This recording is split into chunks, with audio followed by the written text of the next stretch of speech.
തളിപ്പറമ്പ് തൃച്ചംബരത്ത് കോൺഗ്രസ് പ്രവർത്തകന്റെ വീടിനും വാഹനത്തിനും നേരെ ആക്രമം. തൃച്ചംബരത്തെ ഇർഷാദിന്റെ വീടാണ് ആക്രമിച്ചത്. വീടിന്റെ ജലഗ്ലാസും മുറ്റത്ത് നിർത്തിയിട്ട കാറും ബൈക്കും അടിച്ചു തകർത്തു. ആക്രമണത്തിന് പിന്നിൽ CPM എന്ന് കോൺഗ്രസ് ആരോപിച്ചു. കോൺഗ്രസ് തളിപ്പറമ്പ് മണ്ഡലം വൈസ് പ്രസിഡന്റായിരുന്ന ഇർഷാദിന്റെ വീടിന് നേരെയാണ് അക്രമം നടന്നത്. വീടിന്റെ പോർച്ചിലുണ്ടായിരുന്ന കാറും സ്കൂട്ടറും വീടിന്റെ 5 ജനൽ ചില്ലകളും അക്രമി സംഘം അടിച്ചു തകർത്തു.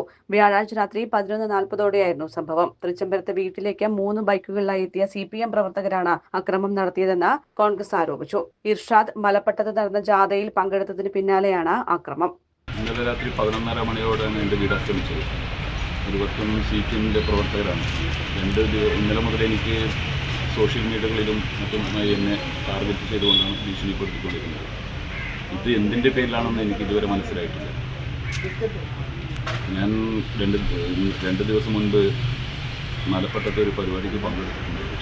എൻ്റെ വൈരാഗ്യത്തിലാണ് ഇത് ഇത്രയും ക്രൂരമായ എൻ്റെ വീട് ആക്രമിക്കുന്നതിൻ്റെ അച്ഛന് നേരെ അക്രമങ്ങൾ പോലും ഉണ്ടായിട്ടുണ്ട്. എൻ്റെ അച്ഛനും മാനസികമായും വളരെ ബുദ്ധിമുട്ട് അനുഭവിച്ചുകൊണ്ടിരിക്കുകയാണ്.